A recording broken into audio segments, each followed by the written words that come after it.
So for the very final time in this RTA Motorsport Ray Racing Formula Ford 1600 series, we are all together and convened for what is set to be a superb end to what has been a really exciting season. We've had 7 rounds thus far: Brands Hatch, Silverstone, Oulton Park, Donington, then Knockhill, aka Okayama, Snetterton 300, Lennon last week, and finally we go all the way down under for the final race of this Formula Ford 1600 series. Now, all the talk this week, and indeed across the endurance racing world, is on Bathurst, but we switch to the southern state of Victoria, and indeed to Phillip Island, a track well known for its motorbikes, but also superb for car racing for this round 8 of this series. My name is Kevin Galvin, and I am joined by a new name, a new face in the commentary box, with a man who is probably well known by anybody who has watched an iRacing stream over the past couple of years.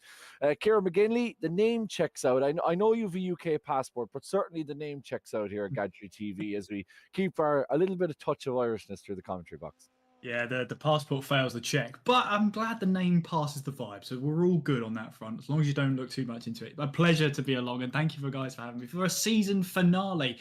Great to be here, and on a circuit that takes us through 12 turns of a very sweeping Phillip Island circuit. It's a track that has a little bit of everything just to test our drivers. Long sweeping corners and 2 tight hairpins, if you want to call them 2 tight hairpins, for our drivers to deal with here tonight. Yeah, another one of those tracks that we've seen quite a bit on this series. I mean, we talk about the likes of Snetterton, Oulton Park, even the Brands Hatch Indy circuit, Leadendon last week. Tight, twisty, narrow, makes it difficult to pass. But with this Phillip Island circuit, it does present opportunities nonetheless here. And so I suspect we'll probably see a little bit more passing action than we did last week. Yeah, absolutely. I'm hoping so. We go into a season finale. There are going to be drivers here that are going to be looking to get as many points as possible to help move up the table one final time as we head into the final round of the 8-round championship. But just some aerial views here of drivers just getting to grips, those final bits of preparation. Of course, some of these drivers would have been putting in the laps even before tonight, making sure that maybe they know the layout, get the braking points right under this Aussie sun. But of course, a lot of preparation goes into this as we follow along with Jason Cooper. Yeah, Jason's one of those guys who's really been up in there, the championship battle. Now, I was hard to see where we were after last week's endeavours. I actually thought Jason Smith was closer to Ronan Doherty in the standings, but Ronan still holding a very strong lead. We'll come to those standings in a second. But for, I suppose, 3 races left, despite Peter McCann's best attempts in severing Ronan Doherty's connection to make a bit of drama for this evening, it seems like Ronan is connected and on track. So that's a good thing. But in terms of like the rest of this championship, there's still opportunities there. The gap might be whatever it is, 20 points, but with 30 points in 3 races, there's still plenty of opportunities to score. So all it takes is for Ronan to get off to a bad start. It puts him on the back foot for race 2. Still opportunities for the likes of Jason Cooper and Jason Smith to potentially steal it right at the end here.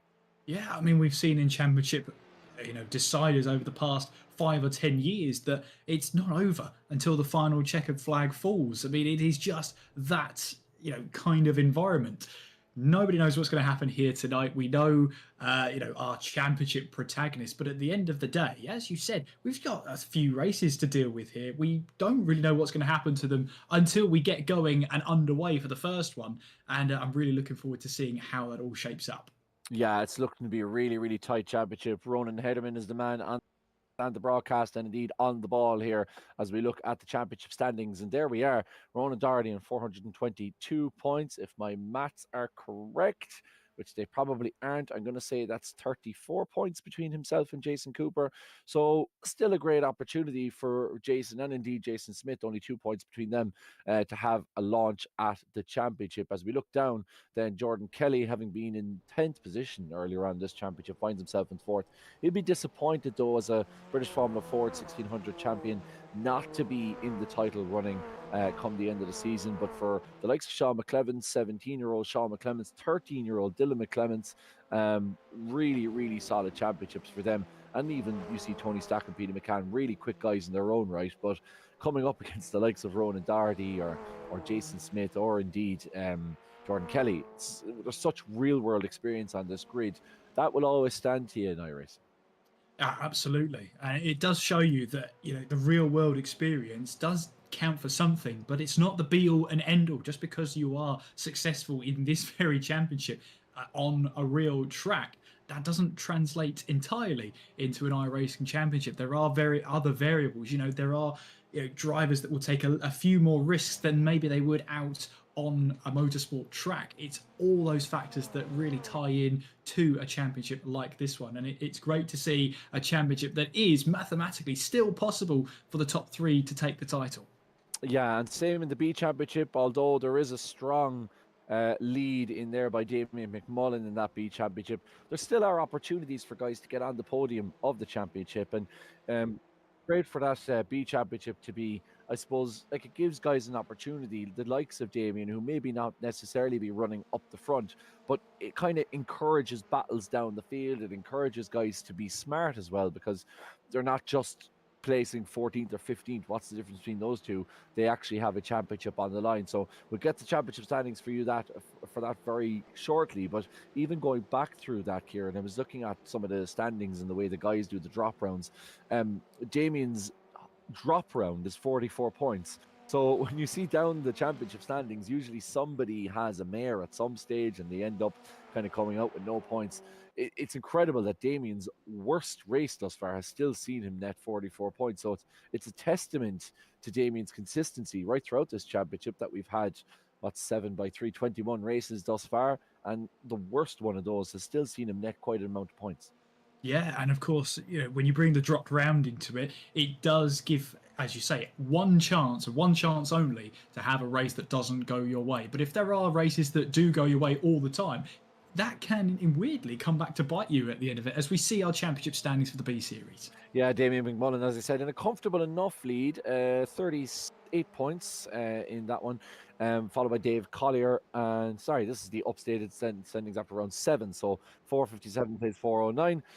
That's 48 points. And David Freeman in second, Dave Collier third, Gary Corcoran in fourth, Philip Upson in sixth, Aaron Dalton, Philip Upson fifth, should I say, Aaron Dalton sixth, Finlay Melvin in seventh, Jared Thornton, Diarmuid Toomey, and Stuart Burton, who is, I think, saving the planet or doing some sort of security job on the Death Star. I just if you're ever wondering what the hell we're talking about, the RTA Discord is the place to find it.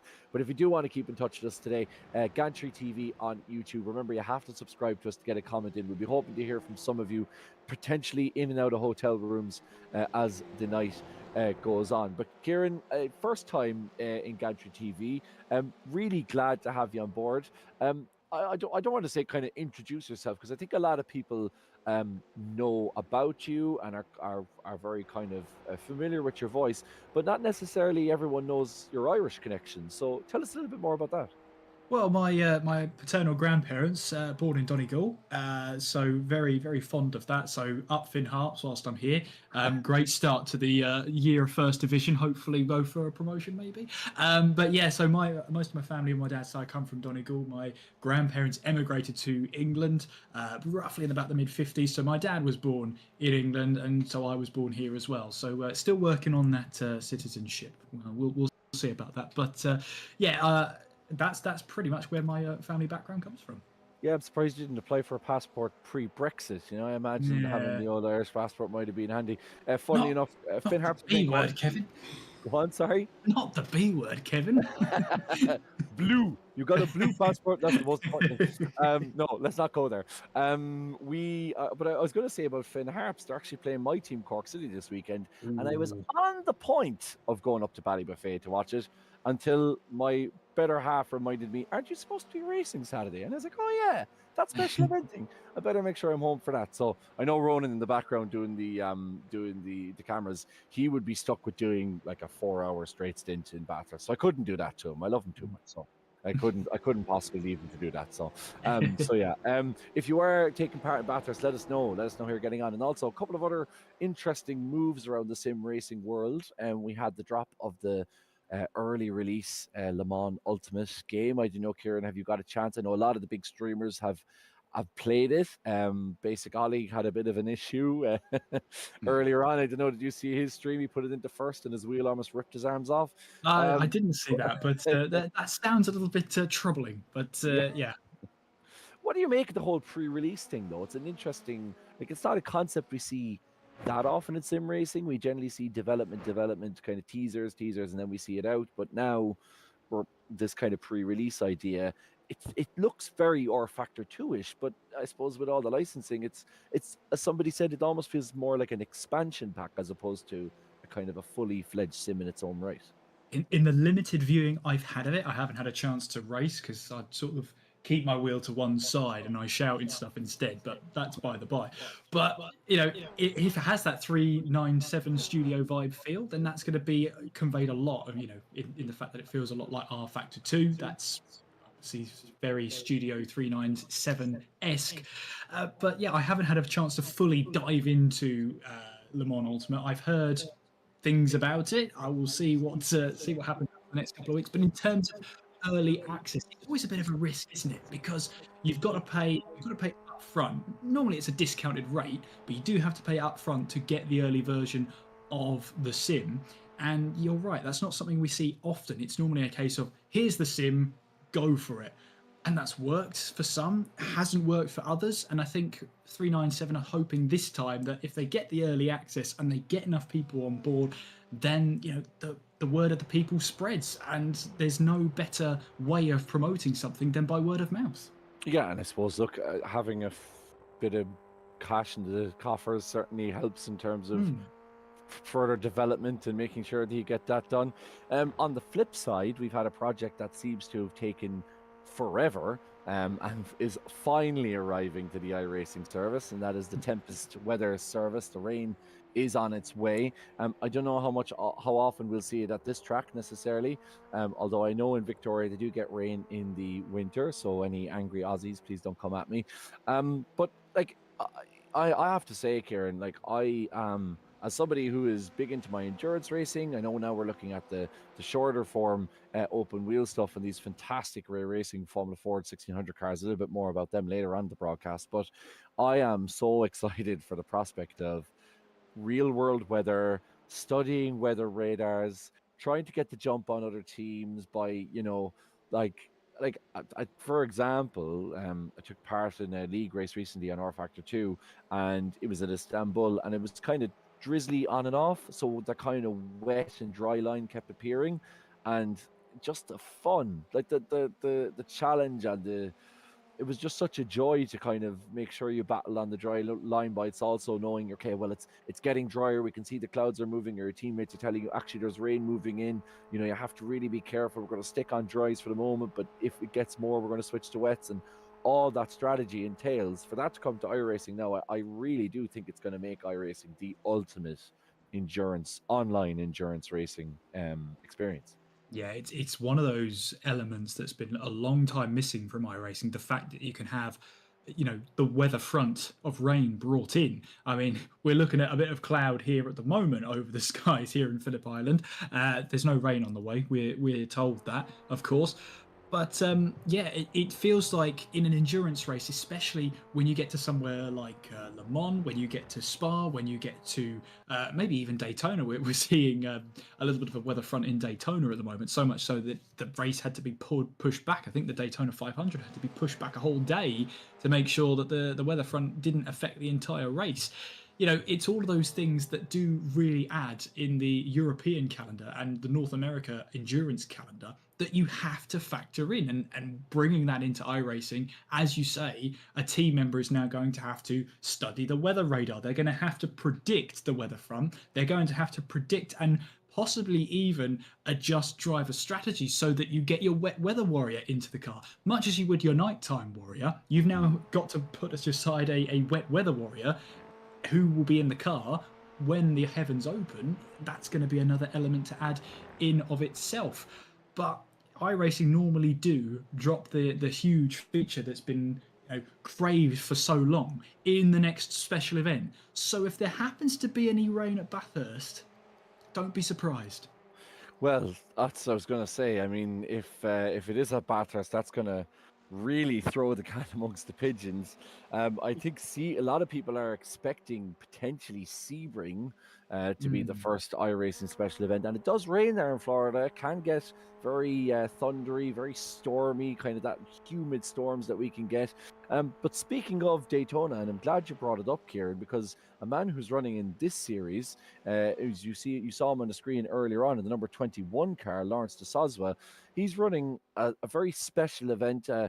It's not a charity event, but a fundraiser for real life drivers. That man is on picture now. That's Lawrence de Soswa, and Lawrence is hosting the Potatona, his world famous Potato Nation special event. It's a 10-hour race around the Daytona track featuring GT3 and GTP cars, 50 teams, a pro stream from ourselves here at Gantry TV with commentary, stewards, and a €30,000 prize pool. That is exceptional. March 9th, so it's coming up in a few weeks' time, and could potentially be the first kind of major event on iRacing we see that features the brand new weather system. So it will be really interesting to see how much time guys get to to practice with that. Obviously, a big mix of drivers. You have from the very amateur teams being run to some guys in this series running different cars, to almost the pro teams being involved for that prize pool. So that's going to be a really exciting event because Daytona in the rain presents an altogether different challenge than Daytona in the dry. Oh, absolutely. And of course, it being the Potatona 500, you're obviously going to bring some of that Irish weather with you, really, aren't you? To make you really feel at home. No, I'm only kidding, slightly. But yeah, Lawrence Sosfer, obviously great name within sim racing, within Irish sim racing, especially. So great to see him on the grid. I've tuned into a couple of the streams of his, and he does great work. So yeah, shout out to Lawrence there. He's currently P15 at the moment. Yeah, but a man actually, Ronan Doherty topping the timing tables, our championship leader, certainly getting off to a good start. But in second place, interestingly, is Huan Chi Lin, a man who's kind of been up and about in the top five, maybe around the top 10 this series, without ever really challenging the podium places. But at the moment, starting P2 potentially, going back to his much closer to home, I suppose you could say. It's a great opportunity, certainly finding the elements a lot easier here than he was at some of our other tracks. Yeah, so really good to see so far. And in fact, he's only a couple of hundredths of a second off of the pole time that's currently been set by Ronan Doherty. So good to see on pace as well. And in fact, the top three all separated by what's that? Half a tenth of a second. You've got the top six all in the 138 there, so that's about 4/10 of a second, just over maybe. You've got then up to the top 11 all covered by 1 second. And this is really great to see when it comes to sprint racing. Nice close field. That's a really good indicator of not how hectic doing corner the first corner is going to be, but of course how hectic the race is going to be too. Yeah, no, these guys don't give an inch, especially on this final round of the season. You would expect the gloves are kind of off because really it's a now or never as you try and make your way further up the championship. As we see one man spinning off there ahead of Jason Smith, the man who we see all the way down there. I'm trying to see where he is in the timing standings. Is he even on our timing standing? Oh, he's at P1. Oh my God. Okay, that's why I couldn't find him because he jumped all the way up to P1. So that's going to be very interesting. Jason Smith, Jason Cooper, and Ronan Doherty on the first two rows of the grid. Very little separating Jason Smith and Jason Cooper, but obviously Smith getting the jump in race one.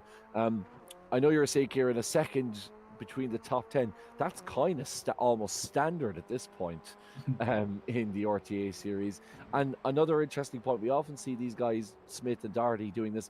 They're almost trying to figure out how much space they can give each other in the Formula Ford 1600 series. We've seen this before, where they've almost done a half a lap at the end of qualifying, just side by side, just to give themselves an orientation of where they need to be.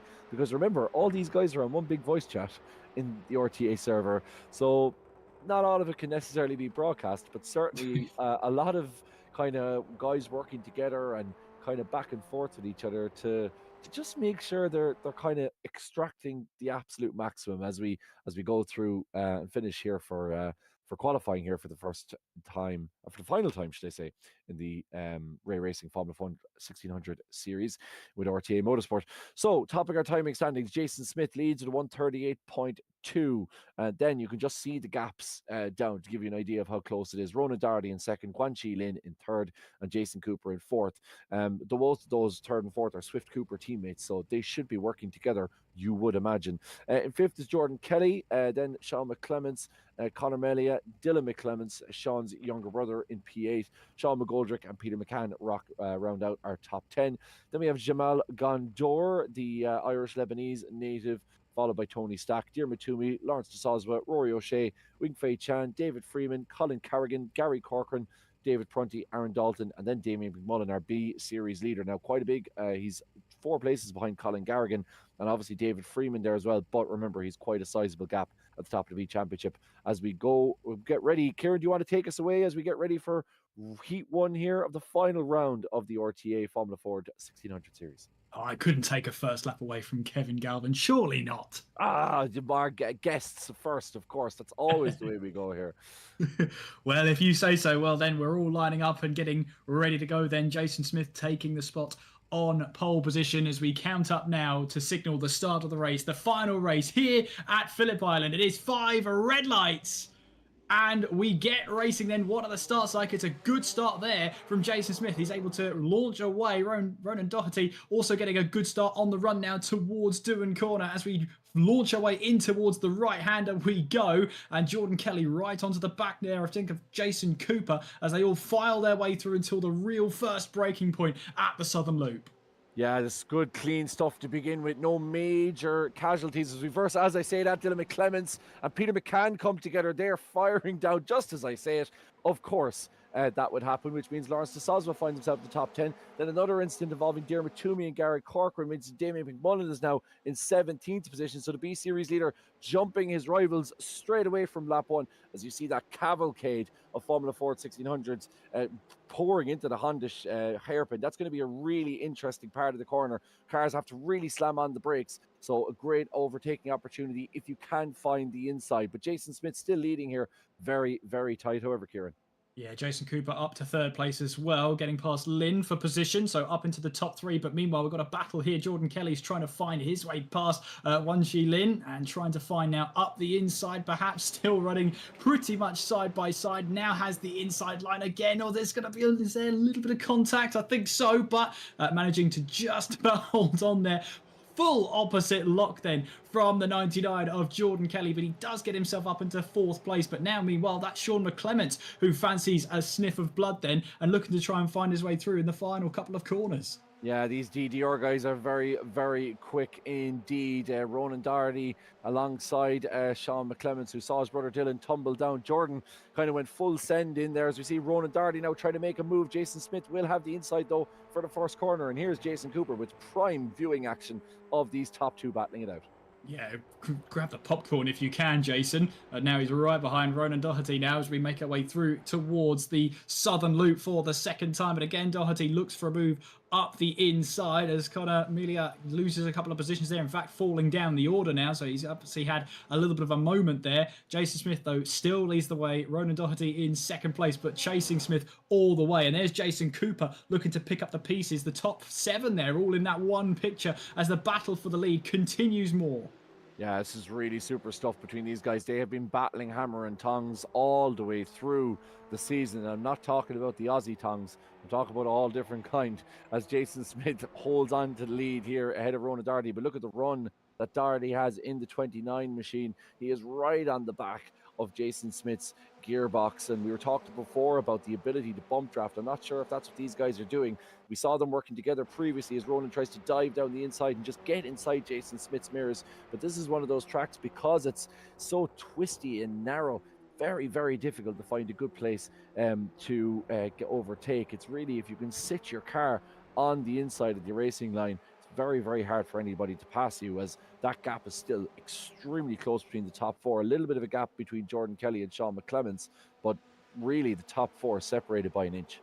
Yeah, absolutely. And Sean McGoldrick now, I think that is, trying to find a way past Guanxi Lin as they make their way across the Gardner Straight and towards Dewan Corner once again. Battle for the lead and battle for second place still very much on and on it. Ronan Doherty moving up to second place. Jason Cooper still hanging on in third place now as we still almost go too wide through and towards the first corner. But Jason Smith finds a little bit of grass there. That's going to see him become a little bit vulnerable there to Ronan Doherty. But Smith just manages to hang on to the lead for now. But that's an opportunity you do not want to present to any of these races behind you, considering the fact that the top 7 all within a second of each other. Yeah, really close. Jason Smith's heart was in his mouth, they say, as he just got a little bit understeer there and carried out wide, but did a superb job of catching onto it. Remember, these cars, they've no ABS in them, so anybody misses a braking point, anybody goes a bit deep, they could find themselves firing into the back. So the fact that they're able to race so close together is really a great mark of the kind of caliber of drivers here we have on RTA. I know we've talked about it before, but we've real life Formula Ford 1600 champions alongside the fastest Formula Ford 1600 drivers on the iRacing service, period, racing tonight. So you really are seeing the best of the best in these cars, and we'll expect to see them again in the GT4s very closely, but we'll talk more about that between race 2 and race 3. Guanxi Lin is the man who's lost out here, but he's gone deep into the corner. I thought he might tap around the back right corner of Sean McGoldrick in the 19, but still Jason Smith in the lead from Ronan Doherty. Jason Cooper, the top 4 in the championship, should I say, are essentially line and stern as we head into the fourth lap, should I say, at the halfway stage of this opening heat. Look at that 3 wide here. We go down the Gardner Straight and towards Dewan Corner. Jason Cooper has just got a nose ahead, but he finds himself on the outside. Jason Smith has the inside line and is able to take away the lead once again. And Jason Cooper losing 3 positions in one fell swoop there, purely because he was forced on the outside, had nowhere to go, had to back out of it. Now that allows Ronan Doherty to fancy his chances. On board now with Jordan Kelly as he looks to use the slipstream created by Jason Smith to move ahead of Ronan Doherty. Now he wants to try and find a move past Jason Smith for the lead of this race there. We're heading towards the heaviest braking point on the circuit down at Honda, but we've got a contact in the background. Rory O'Shea, I think, is involved. Yeah, Rory O'Shea going sideways, and it's a miracle he didn't take out anybody else. That's great work, though, from Jordan Kelly. A superb overtaking sequence. First getting past Jason Cooper, who ran wide. Sean McGoldrick overtaking Sean McClements, meanwhile, as it's all going on here at the front. Superb move from Jordan Kelly. First overtook Jason Cooper, and then just timed his run on Ronan Doherty to absolute perfection. So now a car between these 2 championship rivals as Ronan's trying to fend off Jason Cooper. Obviously, these 3, Smith, Doherty and Kelly, went 3 wide into Okayama a couple of rounds ago. That ended up seeing Ronan Doherty, should I say, placed at a 90-degree angle. So I can understand why the 29 car just backed out a little bit of that 3 wide situation, given where he is in the championship. And of course, this opening race has such a massive impact because it sets the grid for the second race, which is also worth 30 points. So in terms of this opening race, it's really just about managing to stay up near the top 5 if you want to go for a launch at the end. As we see now, almost 4 abreast going into the opening corner, and Ronan now fending off Jordan Kelly on the outside. He's going to back out a little bit again. Kelly's wide. Oh no, he's gone off for a trip here, Kelly. He's gone to Narnia. It looks like that's the end of his chances of winning this opening race. He's spun around Jordan Kelly in the 99 car. Oh, that's a big disappointment for Kelly. Just slightly pushed to the outside, and with the camber going against him, forced out wide. Yeah, that's unfortunate there. And just wanted to try and carry a little bit too much speed there, and it's cost him dearly, losing all of those positions, and all that hard work has been thrown away. Meanwhile, Ronan Doherty has to use the outside line to go in towards Honda to try and find a move. No way through there, but that's allowed Jason Cooper to stick his nose up the inside of Doherty there. Doherty managing to defend that one. Guanxi Lin also now getting a position against Sean McGoldrick, so that puts Lin back up into the top 5, and great battling now with the top 6. All of them really within a great opportunity to take the first race win here. We haven't got long left though, just over 2 minutes left of this heat to run. Yeah, and for Ronan Doherty, our championship leader, he has a comfortable enough gap. He doesn't necessarily need to fight it, although I feel like, knowing Ronan, he's not going to pull out of anything. Famously, Ronan, and we're not just talking about racing, but we'll get onto that at a different point. But yeah, he's a man who's just constantly involved in battles up the top, but for him, you're in a position now, as I said, the opening race of the season, or the opening race of the evening, and it's the final round, you just need to make sure you stay out of trouble, because if you have another Jordan Kelly-esque moment, it could massively affect your chances. And we see him now taking that outside line. We saw Jordan Kelly get pushed off almost on the same line earlier on. So Ronan's going to have to be a little less greedy, make sure he steeps all four tires on the asphalt here in the state of Victoria, making sure that he doesn't get himself in any trouble with, as we're probably here, to be honest with you, Kieran, on the final lap.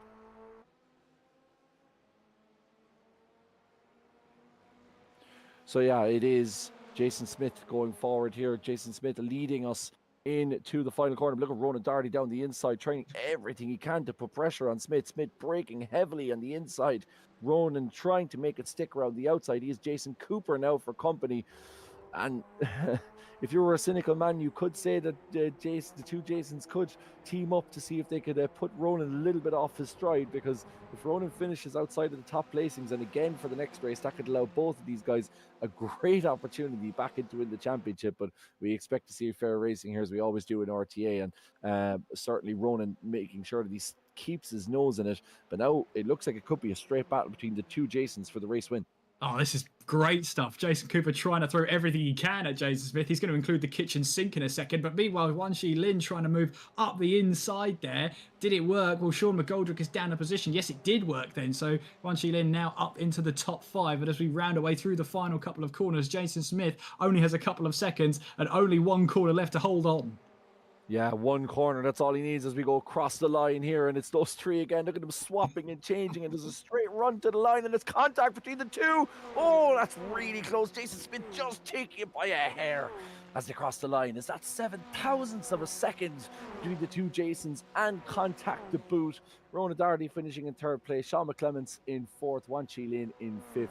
And then as we go down, Sean McGoldrick, Wing Fei Chan, Jamal Gondor going up a place, Jordan Kelly and Rory O'Shea crossing for the top 10. But oh my God, Kieran, those two, there's always fireworks when it comes to the final round here at the RTA series. There was always going to be fireworks. As soon as we went out that final corner and Jason Cooper got a good run, there was always going to be a little bit of contact there towards the line. But fair play to them, they kept it all facing the right way. And Jason Smith coming away the winner of heat number 1. I mean, he did everything right, just defending that position as much as he could, took the right lines when he needed to, and just coming out of that final corner, just doing enough. And just enough is 7/1000ths of a second. That's all that matters, though. And Jason Smith takes the win of heat 1.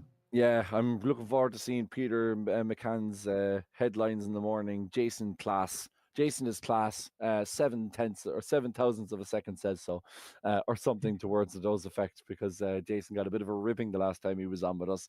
It was a little bit self-congratulatory in the win, and the RTA boys certainly don't take kindly to that. So anyway, that doesn't matter. Jason Cooper getting the win here in round 1.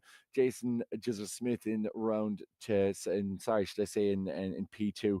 Then Ronan Doherty rounding off our podium places. Sean McClements, Wanshi Lin, Sean McGoldrick, Wing Fei Chan, Jamal Gondor, Jordan Kelly, who really should have been in and around that top 4 picture, if not for being slightly pushed off, or maybe at least just going off wide late on, then followed by Rory O'Shea. Then Lawrence de Soswa and Conor Melia rounding off the top 12. Then we have Colin Carrigan, Tony Stack, Philip Upson, Diarmuid Toomey, David Prunty, Jared Thornton, Damien McMullen. Quite a gap between himself and Colin Carrigan in terms of that B championship. But no time for the wicked, Kieran, as we get ready here for race 2.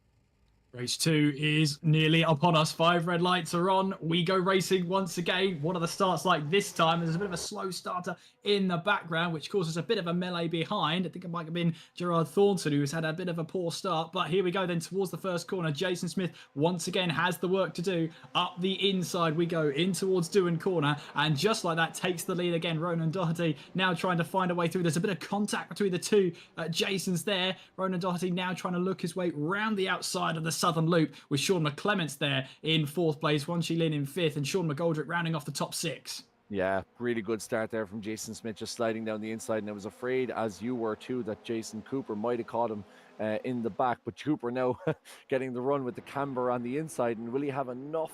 Not quite. I thought he might just have enough to try and close the door on Jason Smith, but not quite as we go into Honda the hairpin. Jason Smith leading, and a good run as well from the 26 car. A little bit of a gap now, which means that Jason Cooper is going to be slightly preoccupied with Ronan Doherty. So will we see Jason Smith do one of those Jason Smith races where he finishes essentially on the front of the grid, takes away in first place, and then spends the rest of the race just building a gap. But Jason Cooper's going to do everything he can to make sure that doesn't happen. Yeah, absolutely. He's going to have everything in his power to try not to let that happen. Big battle as well for fourth place behind as Sean Kelly tries to find his way up the order, trying to find his way past Xuan Shi Lin. Not quite there this time, but certainly right on the back of him. And in turn, Xuan Shi Lin trying to find his way up the order as well. It's got Jordan Kelly right behind. Battle for the lead, though, makes its way through the final couple of corners with Jason Smith leading Jason Cooper, coming out of turn 12 and onwards down the Gardner Straight we go. And there's Jason Smith just trying to break the toe. Jason Cooper has also got to try and do that as well. But Ronan Doherty is using that slipstream that Jason Smith is kindly providing. Smith has to go defensive towards the inside as we head our way through Doohan for the second time of asking. Smith still holds on to the lead, but we're almost 3 wide on the exit of turn 1. Yeah, well, certainly no issues with internet connection there, because Jason Smith almost cut the nose off Jason Cooper, and a little bit of neck code there could have seen both of their races end in tears. Here's Sean McGoldrick in the famous now Old Jordan livery with the Visit Ireland logo. No better sponsorship for the country's tourism board has there been since, despite its best efforts. As that's Ronan Doherty. Ronan Doherty going out the outside of Honda corner, and he's now down to 7th. It could be huge in the context of the championship. We'll have a look at that in the replay very shortly here in the Gantry TV instant replay. It was going into that tight right-hander hairpin. Here is Doherty's. A bit of a gap between those himself and the two Jasons in the front, and Doherty goes round the outside for a move and just overcooks it. Just too late on the brakes and slides around the outside, but does well to hold it together, Kieran. Yeah, it's one that hurts when you've been hitting that brake part every single time for the last few laps, and all of a sudden you've just missed it by maybe 20 meters, and that's all gone wrong. He goes off onto the grass. Meanwhile, we rejoin with the live action then, with all the top 7 still battling away. You could even include Jamal Gandor as well into that one as well. Half a second behind Ronan Doherty, but with the leaders battling, it allows the rest of the field to keep nice and close, up close and personal, as Jason Cooper once again wants to find a way past Jason Smith. Here's Jordan Kelly, though, who might think about giving Jason Smith a little bit of a bump draft as we head our way down the main straight, heading our way again towards Doohan Corner. Thinking about making it 3 wide is Jordan Kelly. He does try to go up the inside of Jason Cooper there as we head our way onwards now towards the southern loop, but still Jason Smith keeps his nose ahead, running side by side for second place, with Jason Cooper having to go the long way round. Will he be given the room on the exit? Yes, he will. Jason Cooper just on his left-hand side. Yeah, it is rather appropriate following a weekend where we saw one of the biggest events in NASCAR opening up the season with the Daytona 500, plus one of the biggest events in the GT calendar in terms of Bathurst in Australia. Those two worlds collide as we see bump drafting here down under. We were talking before about the nose cone of this Formula Ford 100. There is a bit of a crumple zone there, which allows you to bump draft. There's a very flat gearbox in the back, and Jordan was explaining to us, even in real life, you can actually bump draft these cars, and drivers do so quite regularly.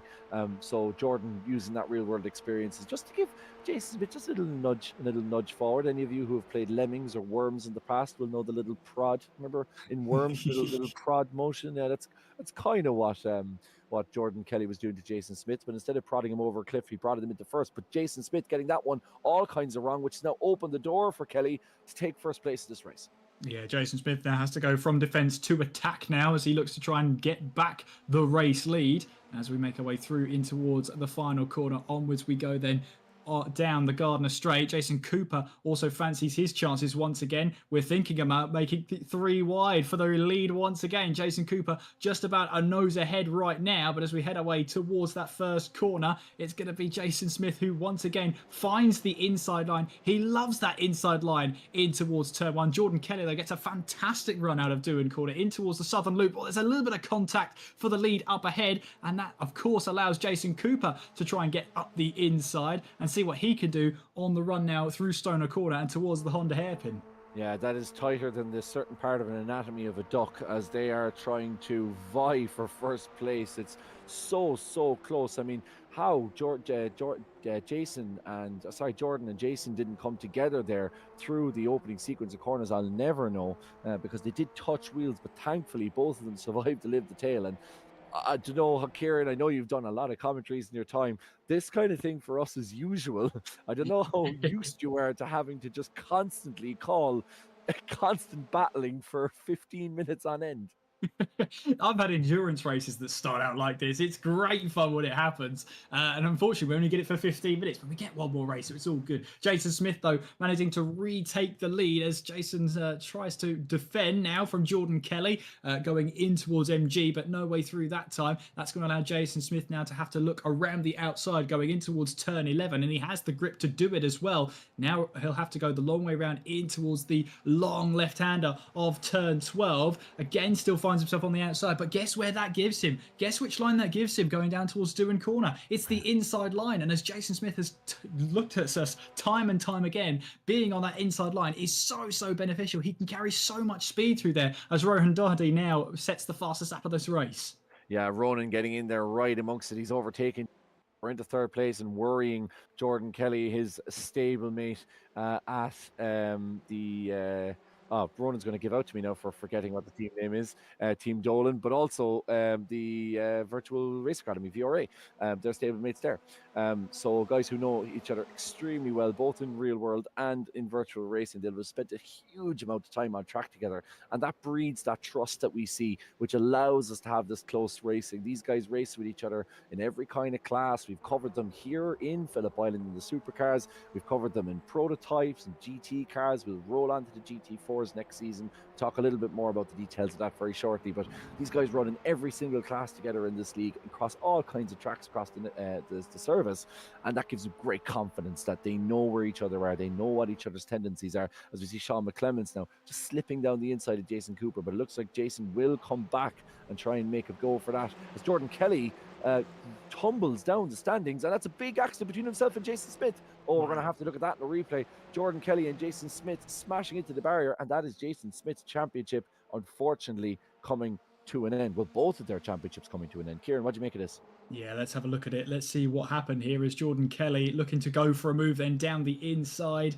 and he gets caught there. So he thought he had the move done perhaps, and the both of them end up into the wall for good measure. That's such a shame because they were giving us such a great battle for the lead of this race. But what that does do is it hands over an opportunity here for Ronan Doherty. Can he try and carry this to a race win? Or will the likes of Sean McClements, who's really fought his way back through the order, now have a chance to really make a name and get a win here at Phillip Island? Yeah, Sean's really gotten the car up to spec. I don't know, as his tyres come alive in the last couple of laps, because we just saw him there battling to get past Jason Cooper and flying into second position. So Sean, the young 17-year-old and follower of my Twitch channel, shout out to that, he was chatting to me today on the old Twitch chat, is absolutely flying in the number 12 DDR car.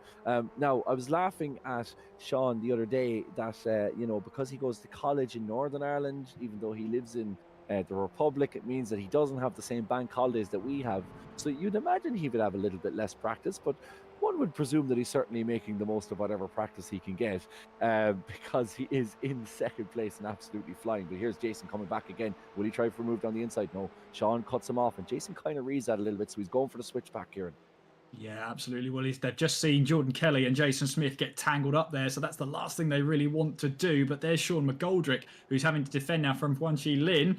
Lin trying to grab an inside line as well. Not quite the way through. I think the car was a little bit upset under Lin there, so he had to back out of that one.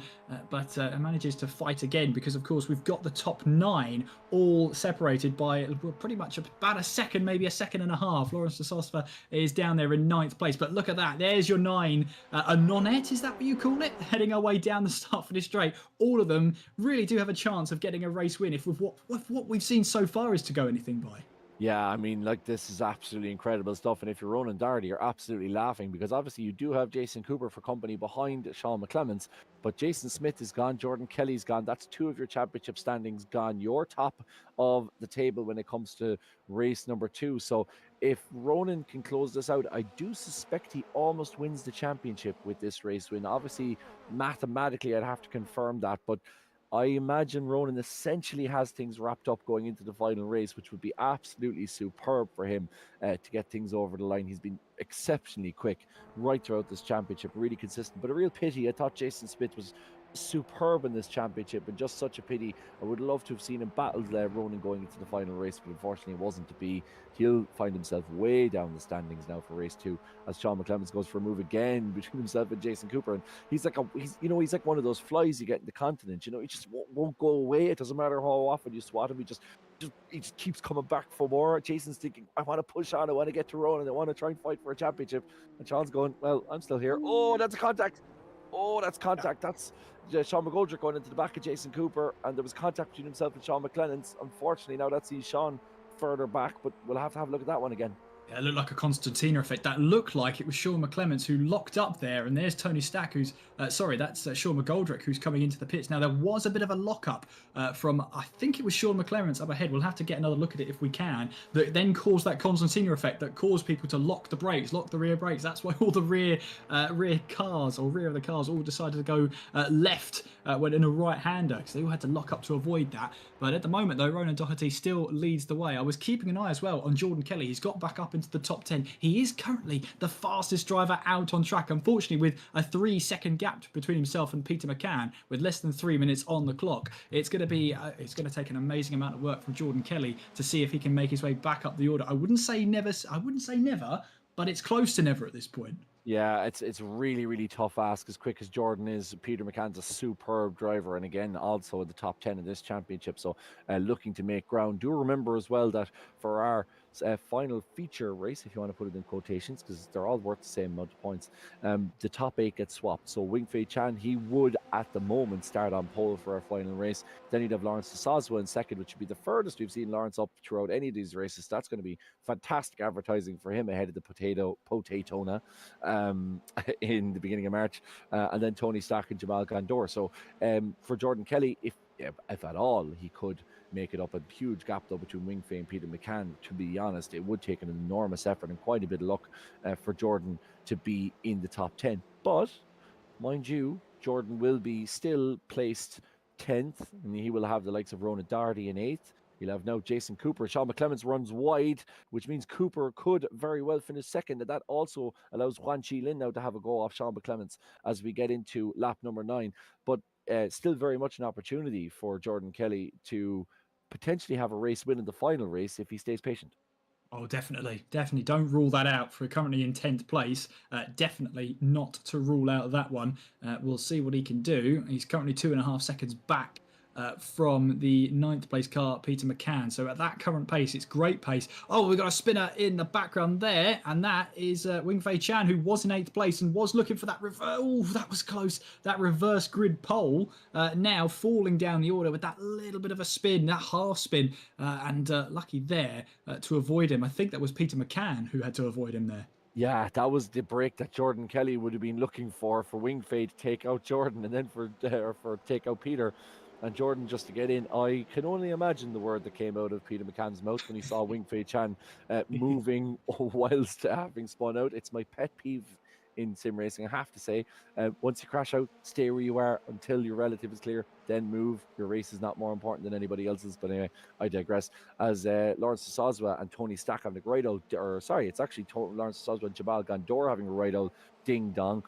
Tony Stack is in the background watching on as Lawrence goes almost full lock on the inside, battling here with the 961 car. LD is doing superb work for the sim racing community, but unfortunately losing out in that one as Tony Stack moves into 6th position. Yeah, great stuff indeed. Still not done because Jordan Kelly as well is only 2/10 back from Peter McCann after that moment. So we've still got a chance here, Jordan Kelly, of getting a reverse grid pole as we head towards the line then to finish off this race. Who's going to get there first? Who's going to get to the checkered flag first? It's going to be Jason Cooper who takes the win off of Ronan Doherty on that final straight. Juan Chi Lin wraps up the podium and a fastest lap of the race to boot as well. Sean McClements in 4th place, Jamal Gandor in 5th, Tony Stack in 6th, Lawrence in 7th. Peter McCann just about holding off the late charge of Jordan Kelly, the late recovery car charge of Jordan Kelly, and Damien McMullen rounds off the top 10. And then it's Dermot Toomey in 11th place, Colin Carrigan in 12th, Connor Melia in 13th place, Aaron Dalton 14th, Philip Upson in 15th, Sean McGoldrick 16th, Wing-Fei Chan in 17th, David Prunty 18th, Rory O'Shea in 19th place. And we're just awaiting now Jason Smith, who was battling away for the lead of this race. Fair play to him, he does get the car home in 20th place. Yeah, It's a real disappointment for Jason Smith. That one, that is the end of his championship. But again, Jason Cooper finishing ahead of Ronan Doherty, so chipping away a little bit. So certainly Ronan, it's going to take a huge amount. It will take Ronan Doherty to essentially have his worst race. But even with the drop round, we'll have to wait and see. Maybe somebody might be able to confirm more than I can. But I reckon Ronan Doherty, with that second place result, has pretty much virtually wrapped up the A Championship. And I would imagine Damien McMullen finishing in the top 10, a superb drive from the B Championship. A winner now. I can confirm Damien McMullen has won provisionally the Ray Racing Formula Ford 1600 B Championship Series. So superb stuff from them. It's a great opportunity for me to bring in my usual partner in crime, Evan Dalton. Evan, look, we've been there kind of from the beginning, and Kieran, you could jump in here, but I really think the two championship winners we've had this evening, and we'll talk about it a little bit later on, very much deserved. Yes, hello Kevin, hello Kieran. To those watching at home, don't worry, the Kildare accent has not gone rogue. I'm still here, unfortunately, for you guys. But yeah, two really deserving champions. I think Ronan has been ultra consistent, maybe not taking the most wins. We've seen the two Jasons wrap up wins here and there, but Ronan's been ultra consistent and definitely deserves this championship. And as for Damien McMullen in the B Championship as well, I don't think there was a point this season where he wasn't leading the B Championship. I can definitely be proven wrong on that if that is the case, but he has been absolutely superb. He's a guy with a lot of experience, and he showed it across the course of this championship, beating some of the younger drivers we have here in RTA. But a big congrats to both of them. Big congrats to Damien, because of course his is wrapped up for now. And Ronan, of course, almost across the line. He'll be happy to finally be crowned the champion if that is what's in the bag for him. So just to confirm what you see on your screen, as we're hoping to chat to Ronan Doherty very, very shortly, Jason Cooper winning race number 2 here in the final round of the Ray Racing Formula Ford 1600 series with RTA Motorsport and an association, Gantry TV. Ronan Doherty, our essentially championship winner, finishing in second place in the 2019 DDR. Then Wan Chi Lin, a great strong performance from him again, from the Chinese native in the 30 car. He's finished third. Sean McClemenson fourth. Jamal Gondor in fifth. Tony Stack in sixth. Lawrence de Soswa in seventh, which means he will start P2 on the grid, only behind Peter McCann, who finished P8 in the Earn Tiles sponsored number 10 Via Ray racing car. Keep an eye out for Earn Tiles. It's Cavan's premier tiling company. Then Jordan Kelly in P9, Damien McMullen in P10, Diarmuid Toomey P11, Colin Carrigan P12, Conor Melia, Aaron Dalton, Philip Upson rounding out the top 15. Then Sean McGoldrick, Winfei Chan, David Prunty in 18th place. We're hoping to speak to Ronan Doherty very shortly, if he can just be dragged in by our producer. And Ronan, essentially now, this pretty much is the championship wrapped up for you with drop points. Am I wrong in saying? I well, I think I have to score 2 or 3 points or something, like something along those lines, like. But nothing momentous anyway. So yeah, it was tough to try and figure out how I wanted to play it, but I just decided as long as I'm top 3 or 4 and played it safe.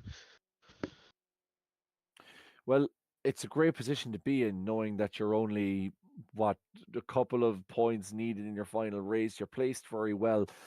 You must have had a couple of heart and mouth moments though, because there's so much to lose for you being involved in those battles, especially when you saw Jordan and Jason coming together. You must just thought to yourself, "Oh, I really just don't involve me. I just don't want to be part of this."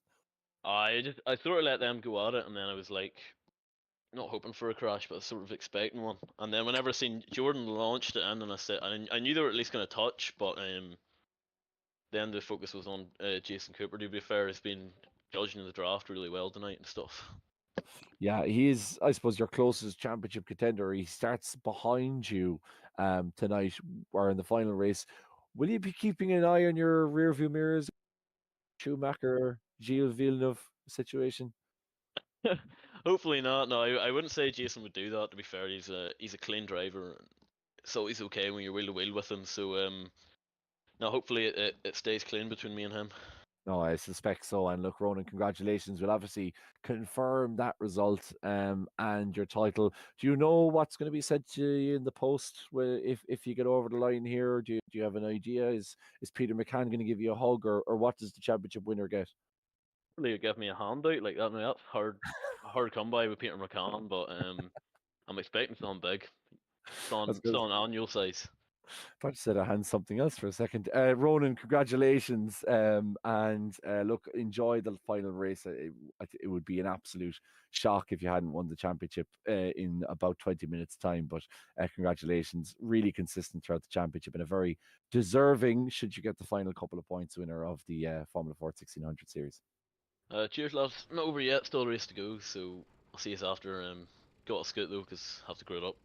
Yep, we leave him do that, and we can get the champers ready for whoever wins the series. Although Ronan certainly put himself in the strongest position as we grid for the final race. Peter McCann leads Lawrence de Soswa on the opening, the front row of the grid. Then Tony Stack and Jamal Gondor, Sean McClements, Juan Chi Lin, Ronan Doherty, and Jason Cooper, P7 and P8. Jason's going to have a bit of work to do if he's to try and win this championship. Jordan Kelly in P9, then Damien McMullen, our B championship winner, in P10. He's going to really enjoy this final race, followed by Diarmuid Toomey and Colin Carrigan. As we get set to go, Kieran, for the final time this evening and for the final time of the series. Absolutely. So it all rests on this then. Peter McCann taking that reverse grid pole with Lawrence de Sosva right behind him. What's it going to be like down towards turn one, I wonder? Let's find out. The final race of the series. 5 red lights. And we get ourselves underway. What are the starts like? Good start from Peter McCann then. He'll quickly swoop over to the racing line as he looks to try and take full advantage down towards Doohan Corner. Tony Stack getting a good start. But look at Lawrence de Sosva. He's come back in the second half of that start. The second stage really has drawn right alongside Peter McCann. Tony Stack third place with Sean McClements in fourth there as we now make our way through in towards the Southern Loop for the first time. And Lawrence de Sosva down the inside gets ahead and now leads ahead of Peter McCann coming out of the Southern Loop. Yeah, great start there for the boys up front. Lawrence de Sosva getting ahead of Peter McCann. And what a great result for Lawrence to be top of the table. Although Peter McCann in the Earn Tiles number 10 car managing to get back ahead, and certainly plenty of hard grout for him as we continue on in this rest of the season. He's going to wish he never got his car sponsored by that company. Here is McCann going down the inside with Lawrence around the outside, and Lawrence will be battling really close. Good friends, these two, and very close rivals, good battling competitors. And I love to see these guys up the top, and this is one of the reasons why I love this reverse grid. It gives the likes of Peter and Lawrence to, like, Lawrence wouldn't probably, let's be honest, with the likes of Jason Cooper and Jason Smith, find himself very, very fortunate to be in first position in any of these races. But now he leads us in the opening lap, and he's really earned it for some superb performances right throughout the season. Exceptionally consistent has Lawrence been, as has Peter McCann. So it's great to see these two guys leading. Sean is looking for an opportunity to try and squeeze by if he can, but he's essentially blocked off. This is a bit like the M50 at about 5 o'clock, with one guy trying to get past and everybody else holding everybody else up as we go 4 wide now. Oh, big contact in the background. That is, couldn't quite see who that was. I think it's Jamal Gondor was involved. I don't know who else. Oh, that's a big crash. That's Jordan Kelly again. He's gone across the, I think he's hit Colin, is it Sean McGoldrick he's hit as well? That is, I think, Jordan Kelly spinning out there, taking out McGoldrick. Two of them gone way down the timing tables. Sean McClellan still leading. I'm just trying to see who else was caught up in that. Jason Smith still in P8.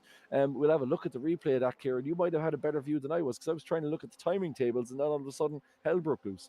Yeah, it was just Jordan Kelly. Just seemed to, I think it might have been caught perhaps by by somebody behind him. It was definitely one of the 7-Up Jordans, but we see the aftermath of it. Let's have a look then. Let's see what happens. Does he get caught? He gets caught by Peter McCann. That's what happens. He gets looped round, locks the brakes, and unfortunately the Jordan is just an innocent bystander, tried to avoid it and couldn't do so. So Jordan Kelly finds himself way, way down the order. Yeah, just stuck to him there a little bit, unfortunately, and just really chiseled away at any opportunity that Jordan Kelly had to try and get a win in this final race. It's been a disappointing evening, really, for Jordan, who I mistakenly said was from Donegal, but he's most certainly not from Donegal. I believe he's actually from the county of Armagh. So I've totally made a mess of that all throughout the season. But unfortunately, there is worse places you could be attributed to. I'm sure Kieran will attest to that. But Jordan isn't actually from Donegal, so apologies to him for that one. Here is Jason Smith, also not from Donegal, followed by Tony Stack, who is from the other side of the country, indeed representing Munster with Kerry. But the fastest man in Munster on track so far is a man from Cork, and that is Lawrence de Soswa in P2. But Sean McClements now getting a massive lead after all that, as we see Jason Smith, that inside line again, Kieran, he just loves it. He loves it. Oh, someone off in the background. Was that Conor Melia, who's just off onto the grass? Did he manage to rejoin? No, he didn't. He does now, though, but all the way now down to 11th place and might lose a couple more here, as I think that's David Prunty, who manages to find his way round the outside. Meanwhile, Peter McCann is having to try and battle away. 3 cars involved in this battle. Jason Smith has managed to get ahead of this trio. Peter McCann, Lawrence de Sosva, and we're riding on board now with Jason Cooper, who looks for a move down the inside now in towards the Honda hairpin, really hugging that curb on the inside for dear life and managing to get up into those podium positions. And of course, the longer it takes for our front runners to really pick their way through the orders, the more of a gap they have to scythe down later on in this race. Sean McClements now leads Jason Smith by 1.4 seconds, and that's pretty much an entire mile or so in terms of racing this series we've seen today. But Jason Cooper now up into 3rd place, Lawrence de Sosva and Peter McCann now battling away for 4th place, and there on the inside goes Peter McCann. That will become the outside line as we head away in towards MG, but Lawrence de Sosva does get his nose up the inside, gets that position once again. They're still running side by side here, Kevin. Yeah, this is great stuff. Expect to see this on the highlight reel of Lawrence's stream. He loves close racing and very fair competitor, as is Peter McCann, to be fair, in the Earn Tiles sponsored number. I swear I'll stop when the season ends in number 10 car, the VRA racing car. There is Sean McGoldrick going for a little, or Tony Stack, should I say, a little tasty move around the outside. Tony from the Kingdom of Kerry and certainly knows his way around a bit of grass, I imagine. Not that kind of grass, the actual normal grass, and using it to his advantage. Kevin Estra-esque around the outside as he goes 3 wide now down at the opening hairpin as Jamal Gondor's watching this. Oh, there's Lawrence Sosva, a bit of contact for himself and Tony Stack. Stock goes wide. Lawrence spins out, and unfortunately, having led this race early on, Lawrence finds himself way back down in 13th. That's really disappointing for LD. Yeah, it was. I don't know if it was contact or whether just the back end just said you're having a laugh and decided to let go on poor de Sosva, but either way, he's had that half spin down at the Southern Loop, and he's all the way back down to 13th place. Meanwhile, then Jason Smith and Jason Cooper, nothing really could have been separated by them when they headed across the start-finish line in the very first race. I think Jason Cooper actually put in a screenshot that showed them the difference between them at the line was 0.000. So it was a flip of a coin, I think, that decided it in the end. But the two Jasons battling away this time, though, for 2nd place. Yeah, it's actually reminiscent of a very niche, perhaps, sporting reference. But if anybody had seen the finish of one of the races in the National Indoor Athletics Championships this week, I think it was the 1500 meters, where the two competitors literally launched themselves across the line, and there was like 0.002 of a second between their two jumps. They literally both leaped across the line in the National Indoor Centre in Athlone. Made national news on Sunday evening, if those who are watching remember. And if you are watching, remember, speaking of remembering, do get in contact with us. It's Gantry TV on YouTube. We want to hear your comments. We want to hear what you make of the racing tonight, and indeed what you've made of the racing all season, and whether you think that our two championship winners are indeed deserving of their titles. Here's Jason Cooper in P3, go all over the back of Jason Smith, who unfortunately threw away his championship chances. But Jason Cooper's still in with a shot. He needs something to happen to Ronan Doherty, as I'm seeing Ronan Doherty now down in 19th position. Yeah, he must have been caught up in an instant there. I'm not sure what happened there, but Ronan down in 19th now. Jason really has an opportunity to have a crack off this championship all of a sudden. Yeah, Ronan went into the pit lane, so it was probably either a drive-through or some sort of penalty to serve, but either way, he's now down into 19th place. So we'll have to keep an eye on his... let's see if he can charge his way through the order with about 13 minutes on the clock. Riding on board, though, with Jason Cooper, as the two Jasons almost working together. You do get this in races when you think let's think about the greater good of each other's positions, work together for now, don't battle each other hard so that we can close in on the race leader. Conor Melia, meanwhile, looking to get a move done there on Dermot Toomey, which he does do. So he's now up into 6th place, but Dermot is not going to let him have that lying down as he looked for a move down the inside at MG, but no way through for him. And Conor Melia now up into 6th place. Watch out as well for Tony Stack, who's looking to try and get his way back through the order. He's currently 8th place at this moment. Yeah, currently 8th, as Damien took time out of a very busy schedule of winning the B Championship by saying to me on YouTube, smash that glass. That is, of course, in reference to a story that I will tell you when we speak to Damien, hopefully later on in the stream, but it happened at the Sim Racing Expo, and yes, I indeed did destroy Damien's pint by accident by cheersing him so hard that I smashed his pint glass inwards on itself and he couldn't drink it. So that was, I owe him a pint, essentially is what he's trying to tell me. And most certainly I said to him, I'd do it for you if you won the championship, and he hasn't let me down. So I certainly owe Damien a pint the next time I see him. Here is Jason Smith, Sean McClements and Jason Cooper, initially line and stern. Now they're just together as soon as Smith goes for a move down the inside and a little bit of contact there, and we see Sean McClements go wide. Let's see what the stewards have to say about that. I suspect a racing incident, but McClements is going to come back just as hard.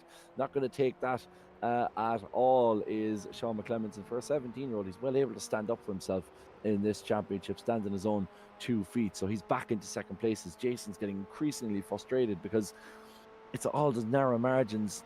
I think there's 6 points in the difference between first and third place in this championship, or 4 points 4 points in the difference at least. So those 4 points could be in the difference between winning and losing the championship. So for Jason Cooper, 10 minutes are ticking away. Let's see what he can do to try and do everything he can to get on the right side of this this A championship. Yeah, I think he's going to see what happens with Jason Smith and Sean McClements, because they are locked in a dead heat at the moment. Through into the final corner they go, and look at the run that Jason Cooper has with the double toe as well as we head our way down the Gardner Straight and onwards towards Dewan Corner. Let's see how this trio really size each other up, as there's a battle of a P4 going on behind as well, as Jason Cooper looks to go to the outside, but they all cover each other off there, and Jason Smith still in the lead of this one for now. Sean McClements in second place. Meanwhile then, Conor Melia is now up into 4th place, with Jamal Gandor still battling away as well. So they're swapping positions left, right and centre, with Peter McCann, Tony Stack right behind them for good company as well. There is that battle for 4th place, and Gandor just about ahead of Conor Melia at the moment. Peter McCann right behind, and Tony Stack in the 7-Up Jordan. We're getting up close and personal. Yeah, these two guys know each other. I'd say all 4 of these guys know each other extremely well. As we said before, there's a kind of you would say the A-Star Championship, which is your likes of Jason Smith, your Ronan Doherty's, your Jordan Kelly's. But then there's this really fascinating battle behind them, which is the likes of Lawrence de Soswa, Peter McCann, Jamal Gandor's increasingly coming in there. Jamal really started the season poorly, but has come back into it massively in the last couple of rounds. Conor Melia is always around there. Rory O'Shea is always around there. Normally we see the likes of Sean McGoldrick, Winfei Chan. They're all in around that kind of battling for the top 5 positions, this little group, and they supply absolute superb racing. It's just the fact that the guys up front are also racing so close that we don't often get an opportunity to look at them, as Tony Stack loses it, and that means Jamal Gandor goes into the back of them, and that's the end of the race for the two of them. Tony late on the brakes, spinning the car around, and Jamal coming around the corner and having no opportunity to avoid the 18 car that gets back and going. But unfortunately, that's the end of that battle. Now we are down. It's a bit like Squid Game. We're kind of down to 2 now. We started off with 6 or 8, and now we're down to 2, the final 2. As they head their way through Dewan Corner, our trio at the top of the field still battling away. Jason Smith happy with this for now. Sean McClements in second place, but Jason Cooper knows that time is ticking away, and whilst he doesn't have to make a move just yet, he knows he has to get those moves done in the near future, and we have less than 8 minutes on the clock for that to happen. So when does Jason Cooper start putting out the moves? When does he stop the feelers and start the doing, as we head away now down in towards the Honda hairpin? Sean McClements eager to take that lead back. Of course, he had a 1.4 second lead at one point in this race before the Jasons reeled him back in, as we head our way through in towards Siberia. Then back on the power we go, and McClements losing a little bit of ground there through the middle sector as we head our way through now towards Hayshed, and Jason Cooper all over the back of McClements. Yeah, we've had Henry Moore into us on YouTube asking us the question: does Cooper have to win for the championship? I really don't know. Even if Jason does win with Ronan in 50th, will he do enough to win the championship? I'm not sure. We're waiting confirmation here from Race Control to see if we can get that question answered. But for Jason, he just needs to look after himself. It's a bit like if you're in a pool stage of a World Cup and you need another team to lose or whatever to happen, but all you need to do is focus on your own race. You need to focus on your own match. All you can do is control what's in your controllables and hope that fate turns out the rest of it. So for Jason, he just needs to get past these two guys. He's currently first in the timing standings, but Jason Smith loves that inside line. No, he's actually going to give it up. So it is Jason Cooper now getting a great run on Jason Smith and Sean McClements. And just as I say, Jason needs to get into first place, he's managed to make it happen, Kieran.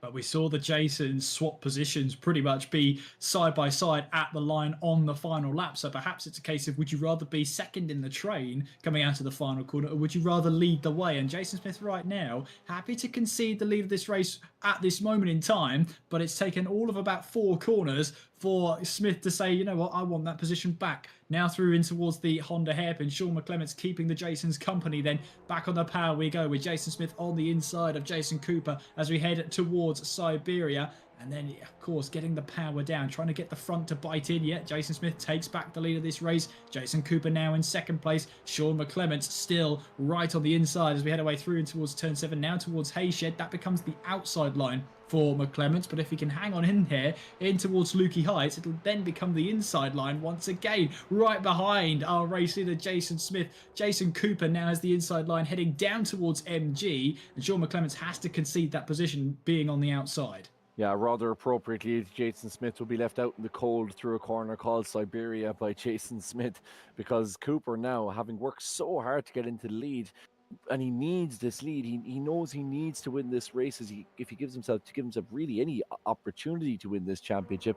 He still finds himself in second, and with Sean McClements having a run, and look at the speed differences there, the toe, McClements having the run on Cooper, having the run on Smith, and now all of a sudden your top 3 is completely swapped as we go into the opening corner. But it looks like Jason Cooper's going to keep the inside line here. No, he doesn't. Sean McClements doing enough to get around him, and he's going to hug the inside line here for the next couple of corners, which means that the 17-year-old, through the shake, is now top dog in this final race, with the man behind him absolutely itching to get past. And I think Jason Cooper is going to have to take a couple of risks here, Kieran, if he's going to win this championship. Yeah, well, he seemed to be stepping up the mark now, doesn't he? Jason Cooper still leading that way. Sean McClements looking for a move down the inside of the Honda hairpin. And it's that real purgatory here for Jason Cooper. He knows he has to make those moves. He knows he has to get those points, but he doesn't want to throw everything away in trying to get the maximum 30 here. Out of Siberia they go then, and onwards towards this flowing section through turn 7. And then we head away through in towards the right-hander of Hayshed before we head away towards Lukey Heights. Jason Smith here looking and trying to carve out an opportunity to get past Sean McClements there as he now goes up the inside of Lukey Heights. It'll be now the outside line heading towards MG. McClements has that inside line. Jason Cooper maybe looking for a bit of a switchback here to try and get his way back up the order, but with just 4.5 minutes to go, and we still have all on the line here. 3.5 minutes, apologies. All on the line here as we head away through the final corner. Only a handful of laps to go. Jason Smith runs a little bit wide. That allows Jason Cooper now to try and get the inside line, but it's Smith who will have the slipstream from McClements. But look at this overdrive here from Jason Cooper, who has to go the long way round in towards the first corner of Doohan Corner. But once again, watch out for Jason Smith, who's on the inside. He loves that inside line. He takes it whenever he can and gets himself back into the lead of this race. Sean McClements and Jason Cooper still not done with this yet. This is really, really exceptional stuff from these three. And Sean McClements is just absolutely showing why he is has always been in the conversation in the top 5. Not consistent enough, he'll admit that himself, and probably lacking a little bit of the practice that we see from these other guys, but has been exceptionally quick and really, really competitive, battling right throughout this series. Few too many instances, I think, for Sean to really solidify his place. A bit like Jordan Kelly, certainly has the speed and the talent, but just that decision making, or maybe that risk taking, that little bit too much risk taking, has put him in trouble. But for Jason, like, time is really ticking down now. We're probably going to go into the last lap of this race, and this is do or die for Jason. I don't know if he's going to have enough even to win the championship the way it works out, because Ronan Doherty is now up into 13th place. He's made 3 places in the time that we've been following this battle, and putting pressure. No, actually, he's 8 seconds behind Lawrence Sosba, so he will finish 13th, barring a disaster. But Jason just needs to do everything he can, because you never know if Ronan doesn't quite get the job done and Jason loses out by finishing in 2nd place. That'll be really, really, really hard. It will indeed. It's either going to be 2 laps or 1 lap to go, but I'm sure we'll find out in a couple of minutes' time. As Jason Smith still in the lead, then we ride on board with Sean McClements, who's looking for a move around the outside at Doohan Corner. Jason Cooper just hanging with them for now, not thinking of a move this time around. As we head away onwards, then we go towards the Southern Loop, and McClements wants that win. He wants to end off this season with that win. Jason Smith also wants to get back to the top after a little bit of a disastrous race in race number 2. I have to say, Chan Wing Fei as well, back up to 7th place after that disastrous end to the race 2 there. So great to see him up the order then, up to 7th place now. But Jason Smith, meanwhile, has managed to get himself in the lead, or has he? Well, he has this time, as we head our way through in towards the Honda hairpin. Cooper now up into 2nd place, but only just, as the inside line now going through Siberia. Yeah, going through and really, really close here now as we get ready to cross the line. I'm not sure. I think we're going to have one more lap. We'll have to wait and see how this bears out, because we have about 30 seconds left. I suspect we do have enough time to get another lap in, which would be great for all of us, because this battle is absolutely enthralling, and also good for Jason Cooper, because it just prolongs the time that Ronan Doherty could potentially get himself into trouble. Now he has a huge gap. He's 6 seconds behind Gary Corcoran and 4 seconds ahead of Damien McMullen. So really, he's in a great position as Ronan Doherty as we go across the line here. Will we get across the line, though, for the final lap? That remains to be seen as we sweep around here and up the hill. I don't think we're going to get checkered flag here, and it looks like it's going to be a 2-way race between Jason Cooper and Jason Smith. 0.007 of a second between them the first time. Oh, very, very close. Not quite as close as last time around, but again, Jason Cooper just getting ahead of Jason Smith. And to be fair to Jason Cooper, he has done everything he possibly can tonight. He's won all 3 races this evening, but it still looks like it's not going to be enough as we await our championship winner, Ronan Doherty, crossing the line, followed by the man weaving left and right, Damien McMullen, your A championship winner and your B camp championship winner, crossing the line and stern, as we finish off what has been an absolutely enthralling RTA Motorsport Ray Racing Formula Ford 1600 series. But despite Jason Cooper's best efforts, he will finish 2nd in the championship, but it will be Ronan Doherty who wins this one, Kieran.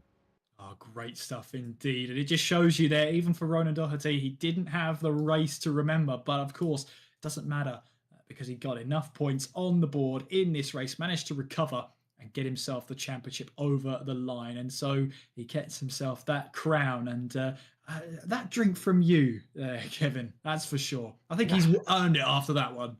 I think he has. I promised I won't smash his glass this time. So I will give him an untainted pint this time around. What a superb championship.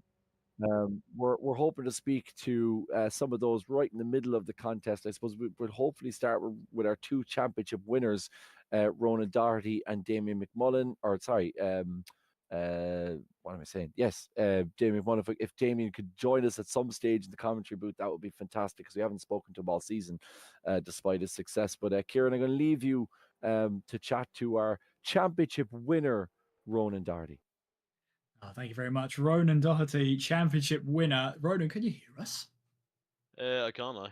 Good stuff. I mean, talk about an eventful last race there for you. You had to work for it to secure that championship, but 12th place for you in that final race is enough. Just talk us through what happened. Oh, no, well, I was playing it safe, like, and I was going side by side with Jamal into the hairpin. This is like the 2nd lap, and out of nowhere, I don't know, he must just miss his brake marker or what, but Sean McGoldrick just went straight into the back of me and just pushed me on a bit into the side of Jamal, and it was tiny contact, but it was It's like a tiny little wheel rub, but it gave me the meatball flag. So then, yeah, I was doing all the calculations in my head and stuff, and thankfully, I got there in the end. Like, I think 12th. Like, I should have scored at least 2 points or whatever I needed to score. But no, it was definitely it had me worked up for a minute anyway. I would have said so as well. And trundling down that pit lane, it must have been a really quick stop for a meatball flag because as soon as you were in the pit lane, you were straight back out and didn't lose too much time. It could have been a lot worse, but I mean, what goes through your head in that scenario? Is it just damage limitation at that point? Yeah, well, look, you have to do what you can, you know. When you're in that situation, all you have to do is get your head down and just put in good lap times and hope some of the slower cars will come towards you in the end. And luckily, that's what happened. So I think anyway, even the position I was in when I came out the pits, I would have been fine. But no, yeah, that's basically what you just have to get the head down and put in some lap times. And overall today, we've seen some great action as well. You've been involved in great battling throughout the races as well. It's a real testament. I've only been here for one weekend, or quote unquote weekend of racing, but you've certainly put on a fantastic show. And looking at the results, it's as a worthy champion. Yeah, I don't even really know how how it happened to me leading the championship, but to be fair, I've no incident points from taking anyone out or nothing this season, and that helped me out as well. And no, like I'm happy enough. I'm sort of surprised. Like I didn't really get to do much practice. I think the only round I really done proper practice for was Okayama, really, and maybe the first round. So it was all about. I knew going into it, it was all about being consistent, not winning every race. You know, like I say, with me being at uni all week, you don't really get a load of time to practice and get ultimate pace. But I knew the point structure and stuff that just podiums is what you need, and to try not to have too many races like I did in the third there. Well, Ronan Doherty, congratulations on the championship. You do win the series, but of course, the most important prize, you do get a drink as bought by Kevin Galvin. So, huge congratulations to you. Here's, is he going to take me somewhere cheap or? Always, only the best, only Yeah. the best cheap place. Yeah, I promise. I'll bring you all down in the minibus down to Cork, and you can have a. No, I don't promise that actually. Scratch that. I'll just buy you a drink the next time I see you. Yeah, Well deserved. I'm expecting champagne or something. Yeah. Tesco Prosecco. That's about as much as you Yeah. get. No, Ronan, well done. And you know, another man I owe a drink to is Damien McMullen. I mean, I owed him a drink anyways. This is a cheap enough one for me, but I'm looking forward to having a chat with him because we haven't spoken to him at all this year. So our B Championship winner, Damien, is due to join us in the commentary box at any second. Damien, I owed you. I said I'd honor the commitment. I owe you a drink. What a superb run! I mean, like we were just talking about, and we try and cover both series as much as we can, even though the battling up the top of the field is so intense. But your consistency throughout the season has just been really exceptional. Like you've picked up points every single race. I think your drop round was 46 points or something. So it's a real testament to kind of, or sorry, not 46 points, but your drop week is 46 points. So it's a kind of a testament to just how consistent you've been right throughout the year. Yeah, it's just a bit of practice and everything. Like I know there's a Monday night testing and everything. Unfortunately, I can't make that due to other commitments. But yeah, I just get a bit of a practice on the Tuesday before the main server goes live, and just go with the practice and see what I can do. But the whole season has just been great. As I was just literally said I do this for because I really don't do week racing, and just came up and I said, look, my schedule's free to do it, and I'm delighted now I did it. What do you make of the fifth Formula Ford 1600s? Because you look very comfortable in them. Is it kind of throws us back to what you'd race around Mondello? No, jeez, I don't race in Mandela. Jesus, that's the But, brother, not me. Don't worry about me. No, but you know what I mean? Like it's kind of the oh yeah, heritage of what you have in Mondello. You're so used to tinkering with these cars, so you kind of, without necessarily driving them, you kind of understand how it all works. oh yeah, I understand how it works and everything. And just like the car, I always find this car on rails, but look, I get used to it with the practice and everything. But look, it's great. As I say, I'm just buzzing over that now, getting into winning the B championship.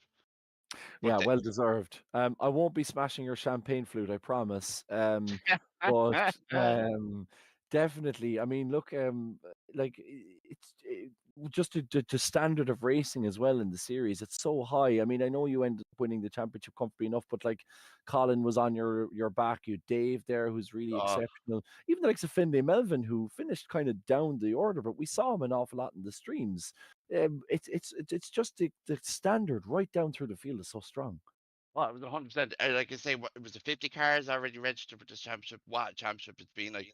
But yeah, like everyone behind everyone, like it's been great. Like down from all the way up to the A's to the B's, as everyone worked brilliant, and it was good, just good racing all around, and it was clean. I hope. No, definitely clean and fast and exceptionally consistent. Our RTA Ray Racing Formula Ford 1600 B champion, Damien McMullen. Congratulations! I'll owe you a point the next time I see you, but I think even just the win for yourself is really well deserved. Perfect, and don't smash in that glass like the last time we were together. Yeah. I promise. I promise. Only over your head if you keep talking rubbish. Anyway, Damien, thank you Thanks, so everyone.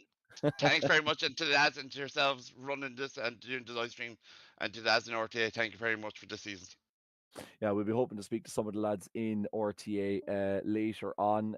We have a commentary booth it's turning into a bit of a clown car. But we'll speak to Peter McCann in a second in the Earn Tiles sponsored number 10 car and also organising the races. But I want to have a chat with both Jason Cooper and Jason Smith, because we always tend to pull them in together, unfortunately, due to the nature of their names. But like, as if having the same name wasn't enough, he decided to cross the line within a couple of thousandths of a second twice. Was that done intentionally just to confuse us in the commentary booth, or how did that work out for yourselves? I mean, Jason Cooper, you won all 3 races tonight. It wasn't enough to win the championship, but by God, you gave it a good run.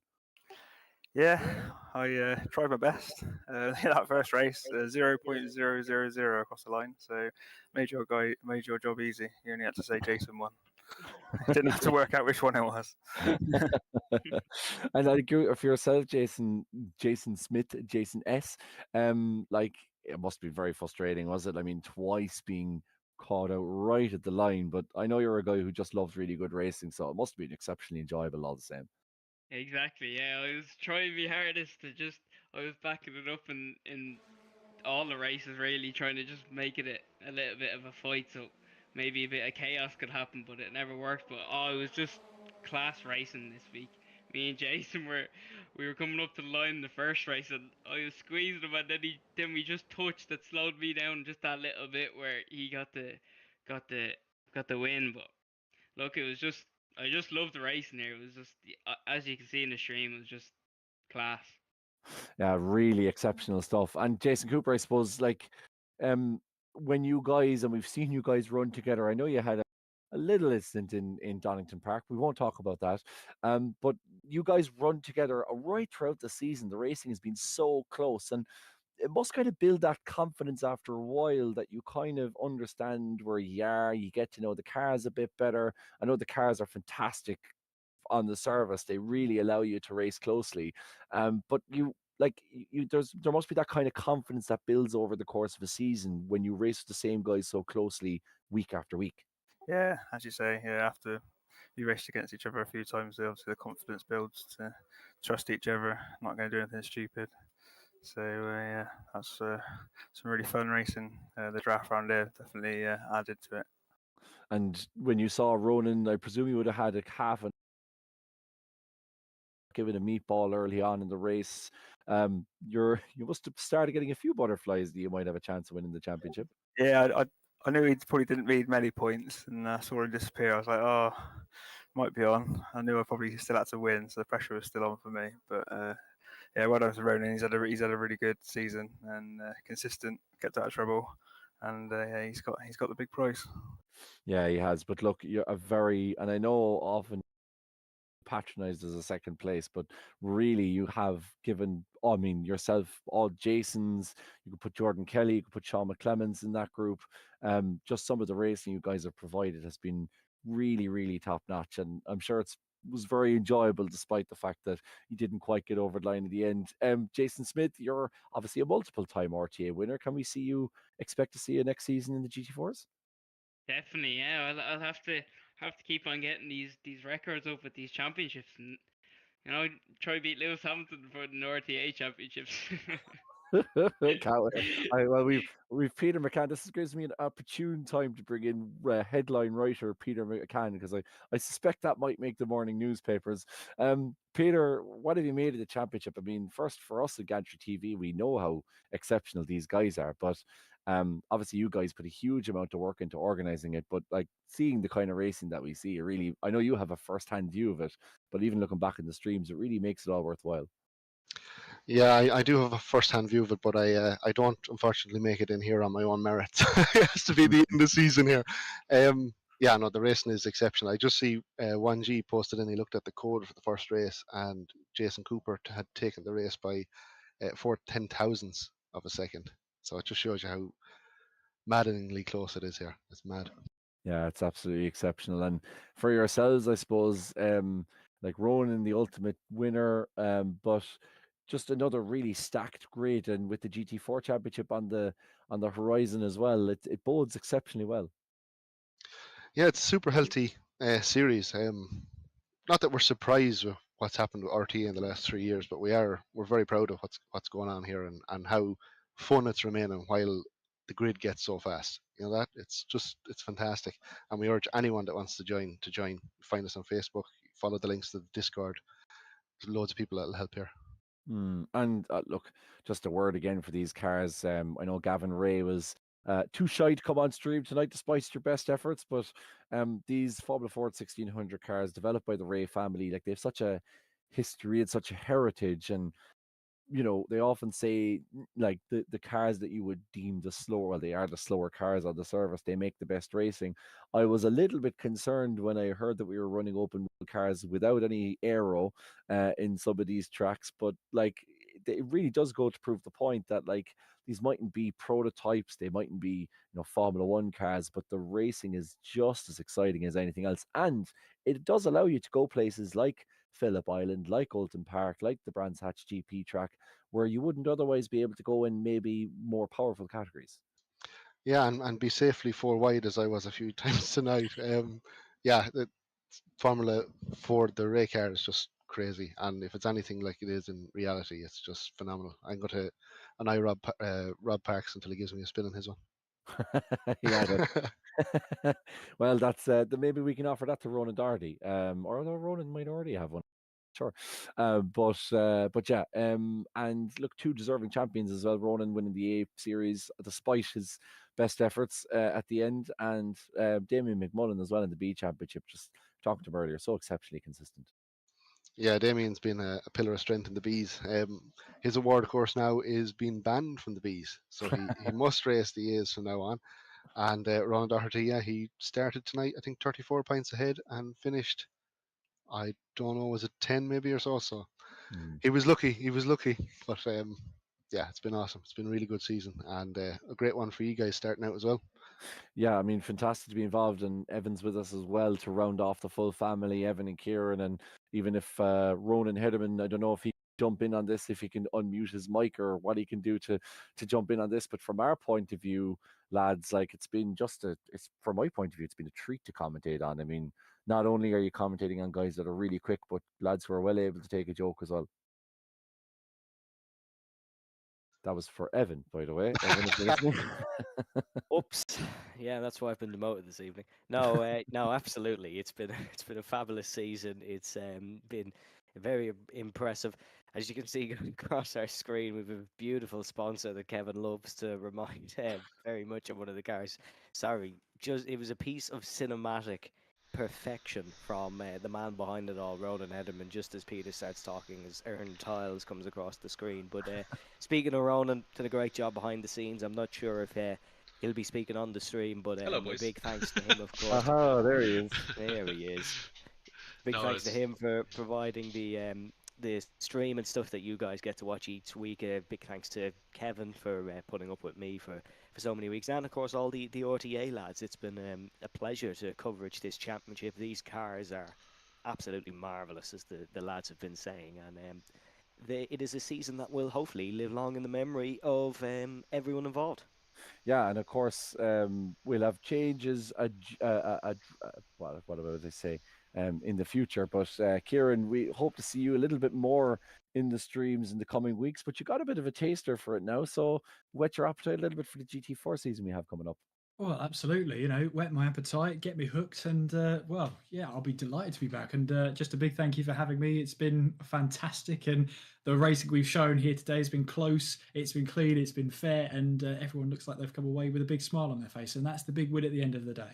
Yeah, absolutely. No smash glasses, no diffs being exploded, no gearboxes destroyed on the Nürburgring. So it's been a good day all round. And Ronan, again, as Evan said, thanks so much to yourself, the kind of unsung hero of it all. But you know these lads exceptionally well. But a real treat now to be able to come back and broadcast them on again. We got a lot of messages after the opening couple of weeks saying the dream team is back. I have to say it's nice to be back doing it again. Yeah, it is. It's amazing, like being able to broadcast this absolute monumental grid between the guys that are running it virtually or running it in real life.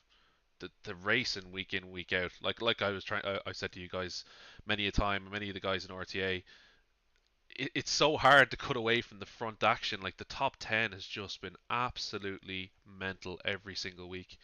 And yeah, it's just an absolute pleasure from the Gantry TV side to be broadcasting it. And yeah, the dream team is back. And I have to say to everyone that's commentated so far, Jack, yourself, Kevin, Evan, and now Kieran, it's an absolute pleasure to work alongside you. And it's a pleasure to also work alongside a fantastic league in RTA. Rob Parks, good friend of ours, working very hard to make what I would say now is the premier iRacing league in Ireland for sure. Yeah, 100%. And I think, Peter, are we allowed to come back next year? Is that okay? Are we all right? Or Yeah, we'll see you. We'll see you in 2 weeks, aren't we? yeah, I think we're expecting to see you in 2 weeks. Looking forward to that one as well. Like that's the GT4 Championship. There's a few places left in it, so if you do want to get on it, head to RTA Virtual Motorsport on Facebook, and indeed the Discord link will be there as well.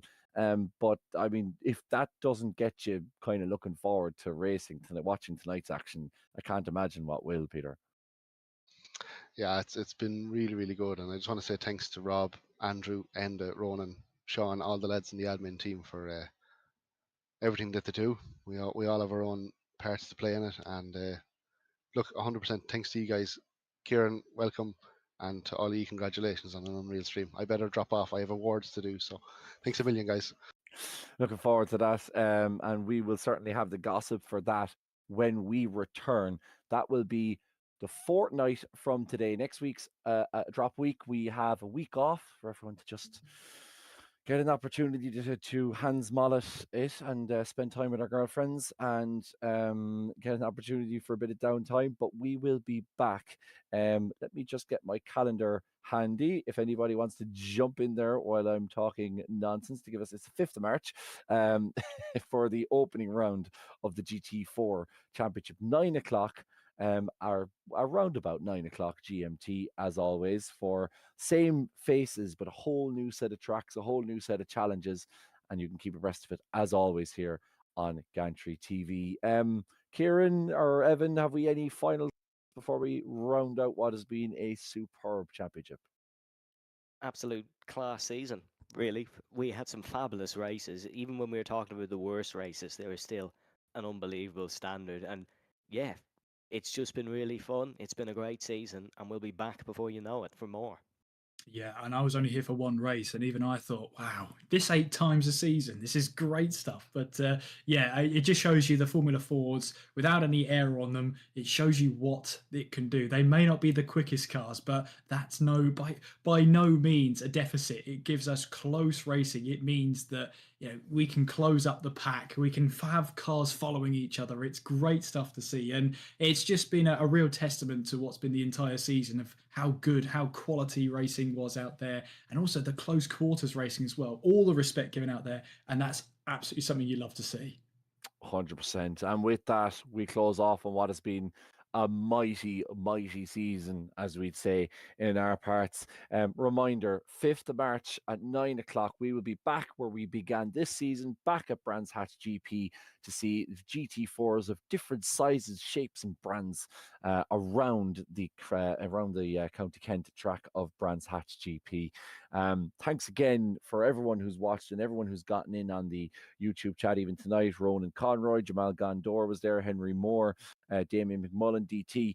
Thanks to everybody, and John McDonald, of course, who is probably shucking an oyster somewhere in a hotel room and has been a regular follower of us throughout the season. If you are enjoying the stream, do give us a like. It really helps an awful lot. Give us a subscription and check out the RTA virtual Discord if you're interested in racing. They have a fun race next week on the 27th, and then back into the serious stuff, where we'll be back on the 5th of March, 9 o'clock, for the opening round of the RTA Motorsport GT4 series at Brands Hatch GP. But from myself and all the team here at Gantry TV, Ronan Hederman, Kieran McGinley, and Evan Dalton, and for all of us here at RTA Motorsport as well, we want to thank you so much for your support throughout the season. But until 2 weeks' time, slán go fóill.